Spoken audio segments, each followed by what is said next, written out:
संविधान बदलना है। ये तिरंगा अच्छा है या भगवा अच्छा है? देश की हालत इसलिए खराब है क्योंकि ये देश पूर्ण स्वतंत्र नहीं है। ये 99 साल के लीज पे ये भारत ये कहाँ से सीख?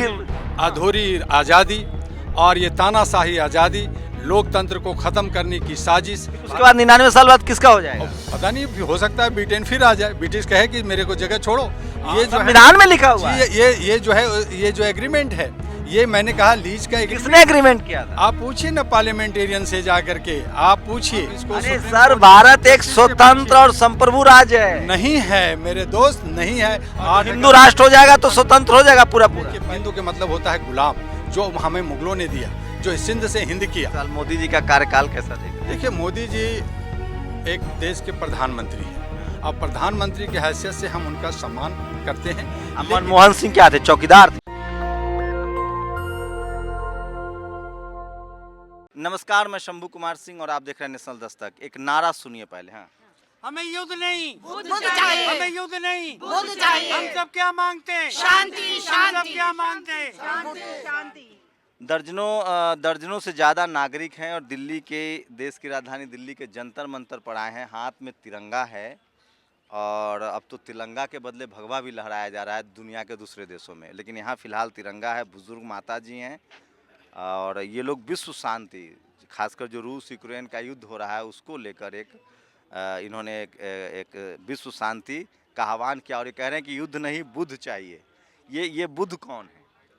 आप बुद्ध से बहुत भली भांति पूरा विश्व परिचित है।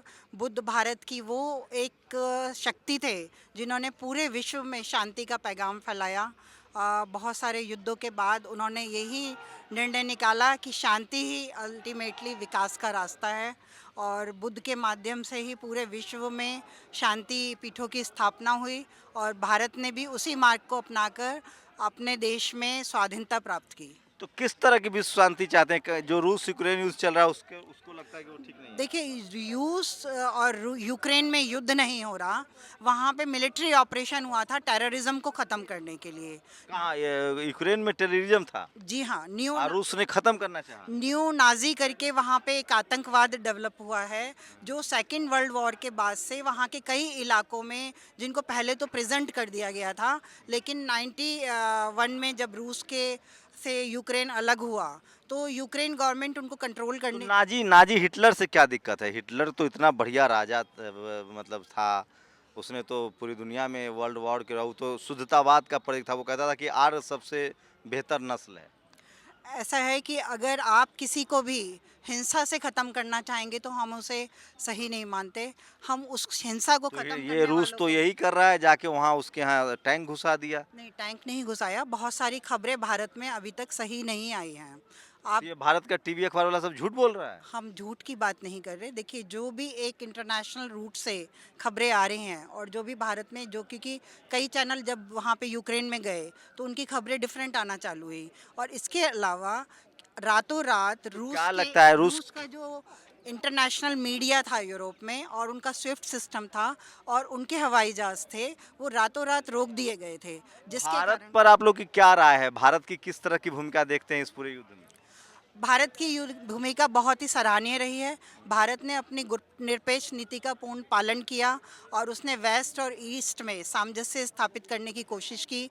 अमेरिका के मैं आप कह रही हैं गुट निरपेक्ष नैम कंट्री का। भारत तो पहले इजराइल और फिलिस्तीन में, भारत हमेशा फिलिस्तीन के साथ होता था, आज इजराइल के साथ है।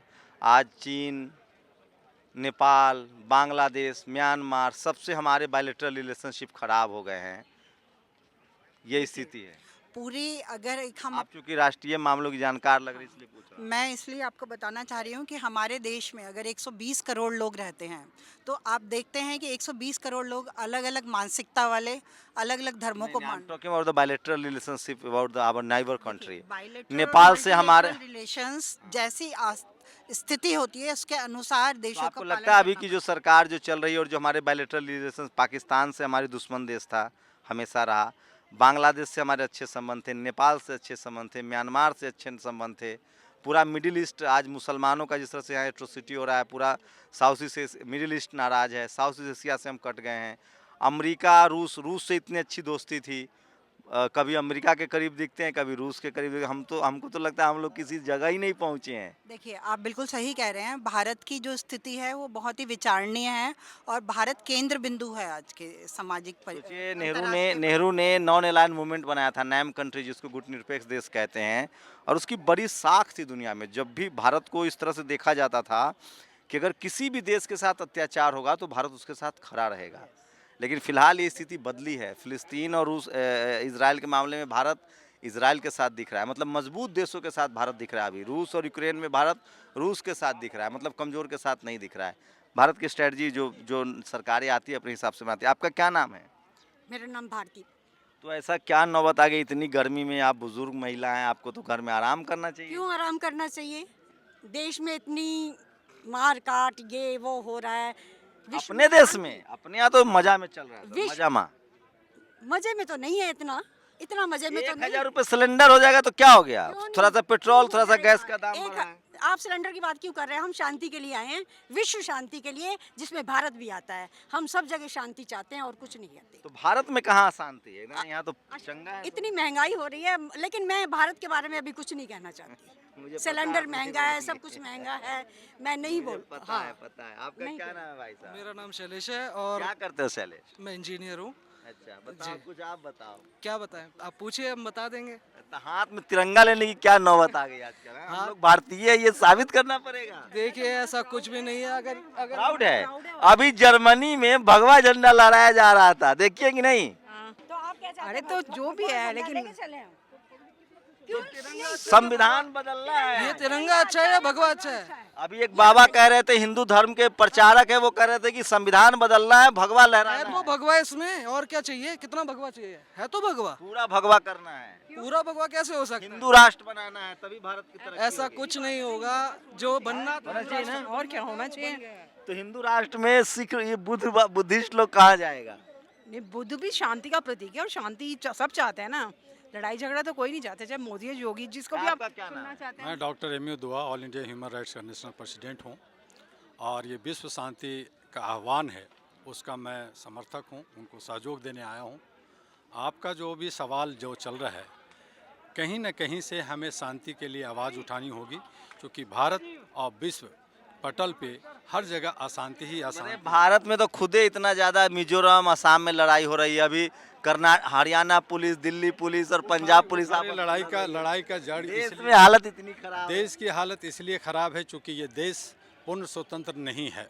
ये 99 साल के लीज पे ये भारत ये कहाँ से सीख? अधूरी आज़ादी और ये तानाशाही आज़ादी, लोकतंत्र को ख़त्म करने की साजिश, ये तमाम चीज़ें हैं। 99 साल के लीज पर है भारत। 99 साल की लीज पे है, ये आपको जानना चाहिए। आप इसका इतिहास उठा के देखिए तो आपको इस पे बात आएगी। कभी फुर्सत में आएंगे तो हम इसका पूरा दस्तावेज भी आपको दिखाएंगे। कहाँ से क्या दस्तावेज है? ये तो पहले भी एक बीजेपी की महिला प्रवक्ता थी, वो कब बता बीजेपी रही की थी। महीना प्रवर्तन नहीं साहब जी, यहाँ पे हमारा सारा जो है मैं इस वक्त नाम सारे भूल रहा हूँ, वो सारे दस्तावेज है जो 99 साल के लीज पे है भारत। फिर उसके बाद 99 साल बाद किसका हो जाएगा? और पता नहीं, हो सकता है ब्रिटेन फिर आ जाए, ब्रिटिश कहे कि मेरे को जगह छोड़ो।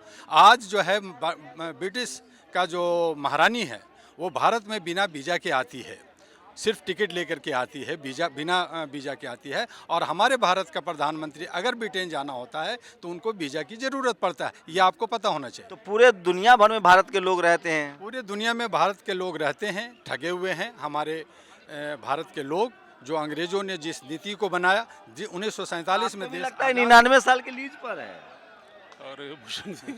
ये तो सर्वविदित है मेरे भाई, ये लगता नहीं है, सर्वविदित है, ये संवैधानिक है। ये जो है संविधान में लिखा हुआ है। ये जो है, ये जो एग्रीमेंट है, ये मैंने कहा लीज का किसने एग्रीमेंट किया था? आप पूछिए ना पार्लियामेंटेरियन से जाकर के, आप पूछिए, आप इसको अरे सुप्रीम सर, कोर्ट भारत के एक जस्टिस से स्वतंत्र पूछिए। और संप्रभु राज्य है। नहीं है मेरे दोस्त, नहीं है, और इसी की तो लड़ाई है।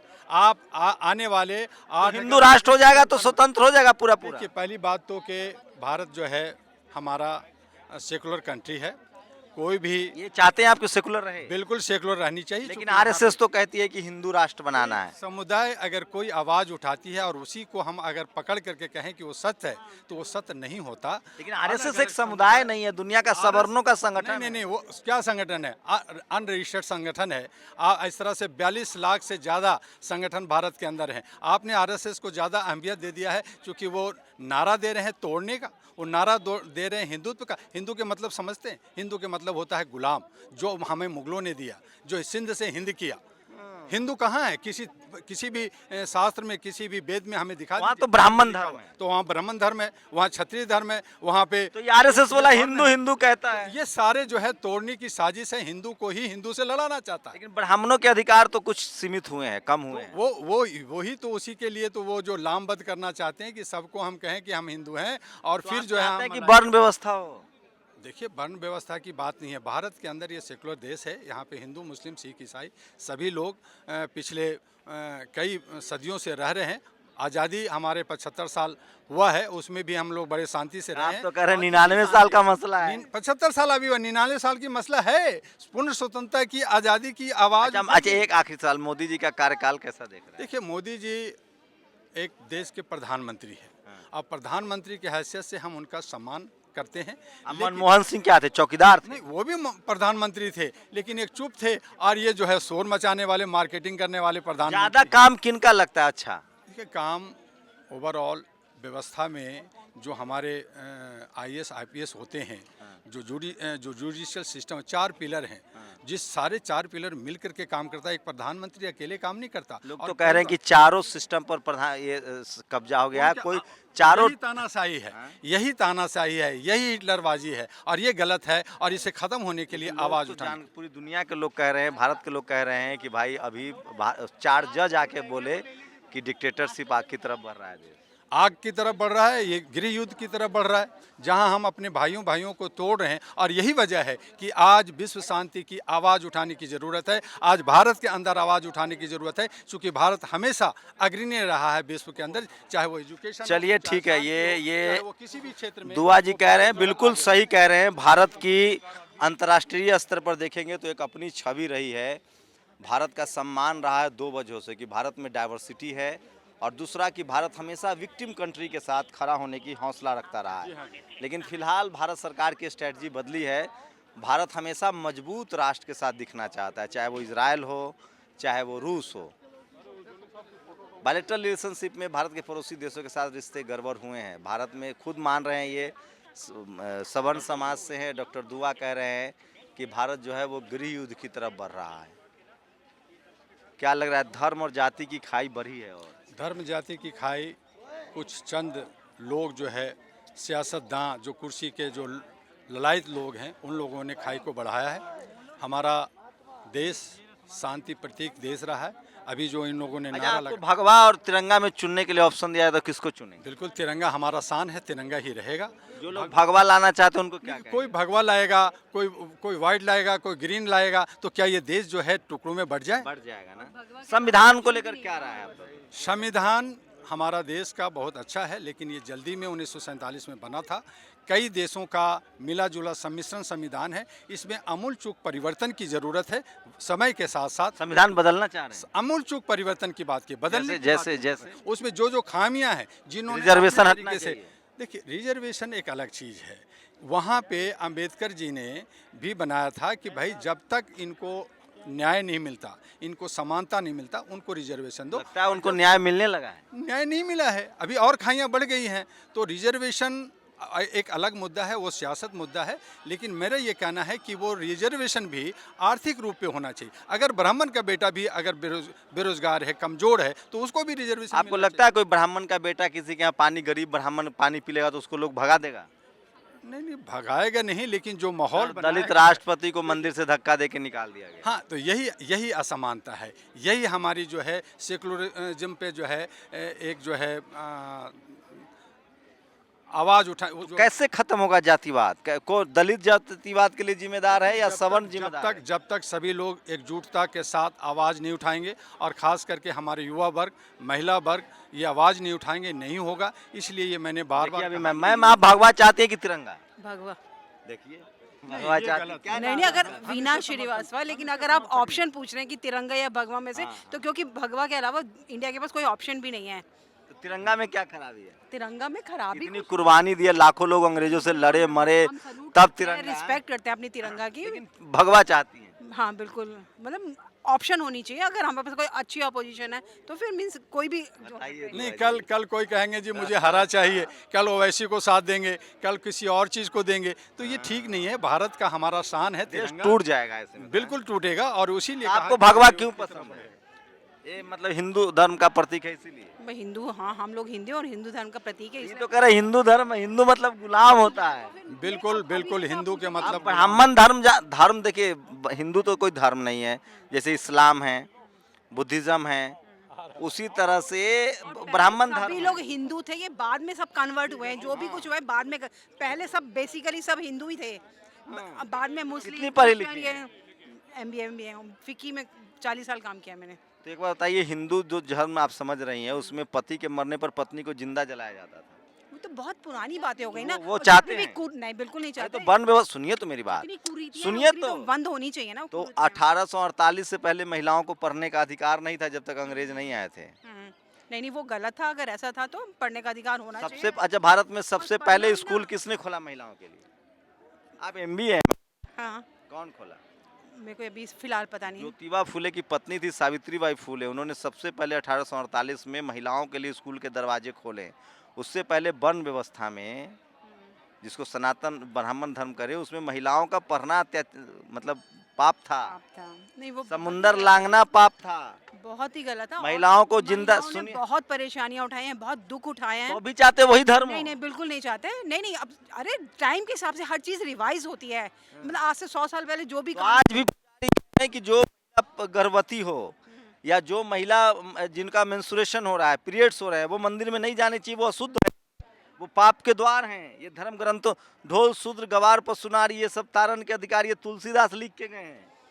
हाँ वो लिख के गए, लेकिन बहुत सारी चीजों में अभी भी ठीक होने की जरूरत है। मैं ये नहीं कह रही कि अच्छा, जो आपको भी पता है ये तमाम जो धार्मिक गड़बड़ियाँ थी इसको किसने ठीक किया? धार्मिक गड़बड़ियाँ किसने ठीक है, नहीं वो आप बताएंगे मुझे। फूले, पेरियार, अंबेडकर, कबीर, रविदास, इन लोगों ने कहा कि मन चंगा तो कठौती में गंगा। धार्मिक जितने उत्पीड़न थे धर्म में, मैम, सबसे ज्यादा महिलाओं का उत्पीड़न हुआ नहीं है। वो तो बिल्कुल नो डाउट। अच्छा, आपको लगता है आज़ादी के संविधान बना, जिस संविधान को आप बदलने की बात करें, महिलाओं को पिता और पति की संपत्ति में अधिकार किसने? वो भी नहीं पता। डॉक्टर अंबेडकर ने हिंदू कोड बिल लाया था और कहा कि पिता और पति की संपत्ति में महिलाओं का अधिकार होगा और बिना डिवोर्स किए हुए आप दूसरी शादी नहीं कर सकते हैं। आप ले देखिए, हटा रहे हैं, हटाना पड़ेगा। ये हालत है। सोचिए, इस देश की एक MBA सवर्ण समाज की महिला हैं और उनकी जानकारी आप देखिए।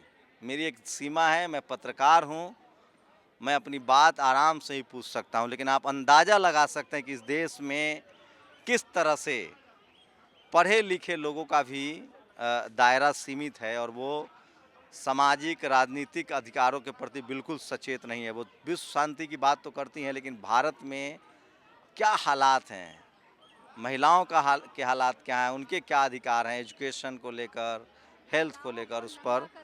हाँ, मैं एक लेडीज़ हूँ और मैं कपड़ों की कंपनी चलाती हूँ, कटिंग मास्टर भी हूँ, डिज़ाइनर भी हूँ, पर मुझे कपड़े छीन लिए गए, पगार बंद कर लिए गए और मैं तो ये तस्वीरें दिखा रहा हूँ आपको जंतर मंतर की। बाकी आप लोग समझदार हैं, इस देश का जो सवर्ण समाज है वो कैसे सोचता है, इससे आप अंदाज़ा लगाइए। कैमरामैन आशीष के साथ शंभू कुमार सिंह, नेशनल दस्तक, जंतर मंतर, दिल्ली। नेशनल दस्तक की आपसे गुजारिश है कि अगर इसको बचाना चाहते हैं तो नेशनल दस्तक को सब्सक्राइब करने के लिए रेड कलर के सब्सक्राइब बटन को दबाएं, फिर बेल आइकन की घंटी दबाएं। नेशनल दस्तक को बचाने के लिए बहुत जरूरी है कि हर खबर को शेयर करें, लाइक करें, कमेंट जरूर करें।